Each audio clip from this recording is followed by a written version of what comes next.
اعوذ باللہ من الشیطان الرجیم بسم اللہ الرحمن الرحیم رب اشرح لی صدری ویسر لی امری واحلل عقدۃ من لسانی یفقہوا قولی ربی یسر ولا تعسر وتمم بالخیر اللہم فقہنا فی الدین ربی زدنی علما۔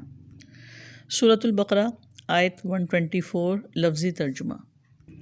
وَإِذِ ابْتَلَىٰ اور جب آزمایا ابراہیم کو ربہ اس کے رب نے بکلمات چند باتوں میں فَأَتَمَّہُنَّ تو اس نے پورا کر دیا ان کو۔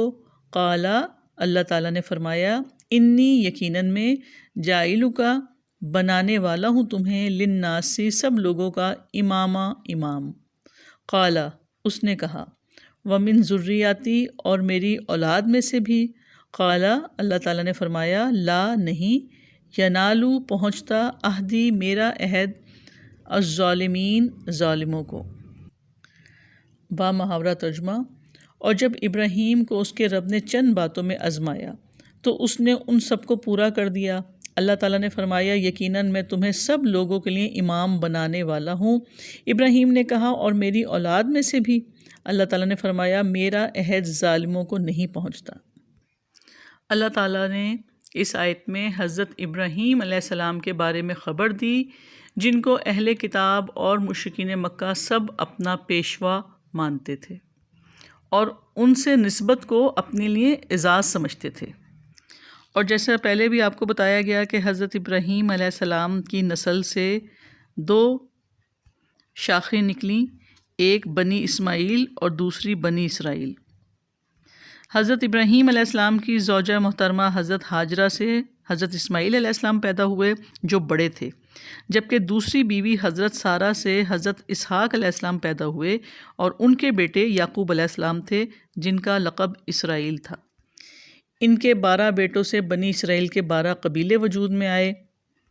حضرت اسماعیل علیہ السلام کو حضرت ابراہیم علیہ السلام نے خانہ کعبہ کے قریب وادی میں آباد کیا، جن سے ایک نسل بنی اسماعیل چلی۔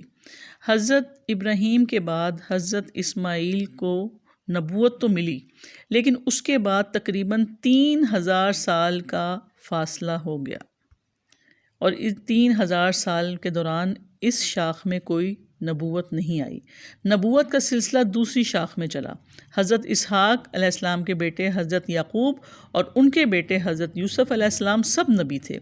پھر حضرت موسیٰ اور حضرت ہارون علیہ السلام سے شروع ہو کر حضرت عیسیٰ اور حضرت یحییٰ علیہ السلام تک 1400 برس مسلسل ایسے ہیں کہ بنی اسرائیل میں نبوت کا سلسلہ مسلسل جاری رہا۔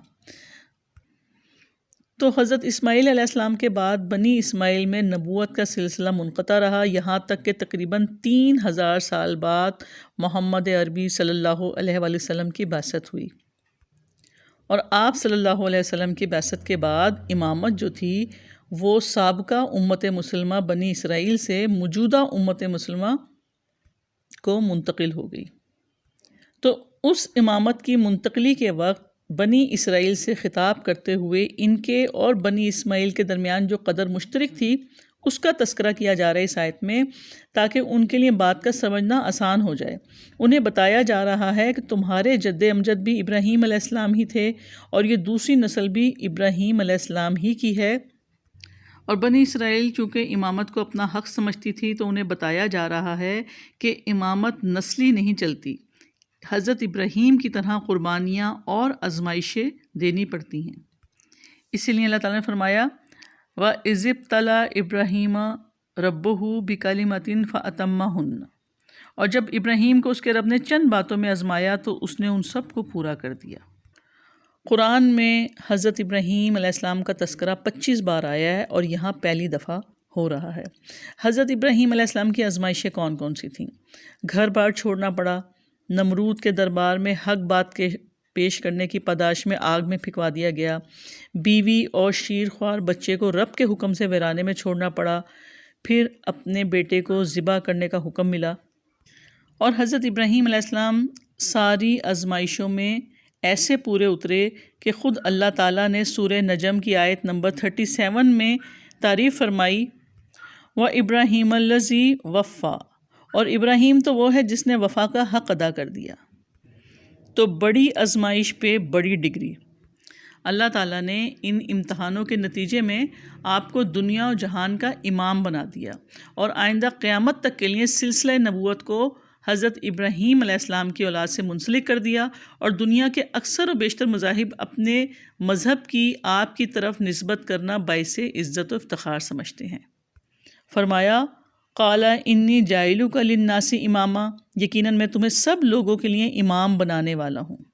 اللہ رب العزت نے فرمایا کہ آپ کو لوگوں کا امام اور رہنما بناؤں گا، لوگ آپ کے طریقے زندگی کی پیروی کریں گے، آپ کو اجر عظیم بھی ملے گا اور لوگوں میں بھی ہمیشہ آپ کی مدح و ثنا کا سلسلہ جاری رہے گا۔ قال ومن ذریتی، حضرت ابراہیم علیہ السلام نے کہا اور میری اولاد میں سے بھی۔ انسانی فطرت کے اندر یہ طلب موجود ہوتی ہے کہ اس کا سلسلہ اس کی اولاد کے ذریعے جاری رہے، اور اسی فطری جذبے کے تحت حضرت ابراہیم علیہ السلام نے سوال کیا کہ یہ امامت کا سلسلہ میری اولاد میں بھی جاری رہے گا؟ اللہ تعالیٰ نے فرمایا قال لا ینال عہد الظالمین، اللہ تعالیٰ نے فرمایا میرا عہد ظالموں کو نہیں پہنچتا، یعنی امامت کا وعدہ صرف تمہاری اس اولاد سے تعلق رکھتا ہے جو صالح ہوگی، ظالموں اور گناہ گاروں کے لیے ایسا کوئی وعدہ نہیں۔ اور یہیں سے یہود کے اس غلط عقیدے کی تردید ہو گئی جو وہ سمجھتے تھے کہ ہم چونکہ پیغمبروں کی اولاد ہیں اس لیے ہمیں عذاب اخروی نہیں ہوگا۔ تو اللہ تعالیٰ نے فرما دیا کہ پیغمبروں کی اولاد ہونا کافی نہیں، نیک لوگوں کی اولاد ہونا کافی نہیں ہوگا دین کی امامت کے مقام تک پہنچنے کے لیے۔ تو چونکہ بنی اسرائیل نے امامت کا حق ادا نہیں کیا، اس لیے ابراہیم علیہ السلام کے دوسرے بیٹے کی طرف امامت منتقل کی جا رہی ہے۔ حدیث میں آتا ہے کہ رسول اللہ صلی اللہ علیہ وآلہ وسلم نے فرمایا جس کو اس کا عمل اسے پیچھے چھوڑ گیا اس کا نسب اسے آگے نہیں بڑھائے گا۔ تو اس آیت میں اللہ تعالیٰ نے ظالم کس کو کہا؟ قرآن کریم میں مختلف جگہوں پر ظلم کو واضح کیا گیا۔ اللہ تعالیٰ کی حدود سے نکل جانے والے ظالم ہیں، شرک کرنے والے ظالم ہیں، اور جو اللہ تعالیٰ کے نازل کردہ قانون کے مطابق فیصلہ نہ کریں وہ بھی ظالم ہیں۔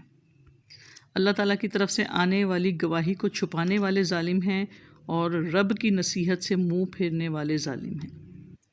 تو حضرت ابراہیم علیہ السلام کی اتنی اونچی شان اور اللہ کے نزدیک اتنی قدر و منزلت کے باوجود اولاد ابراہیم میں سے جو ناخلف اور ظالم اور مشرک ہوں گے وہ امامت کے حقدار نہیں ہوں گے۔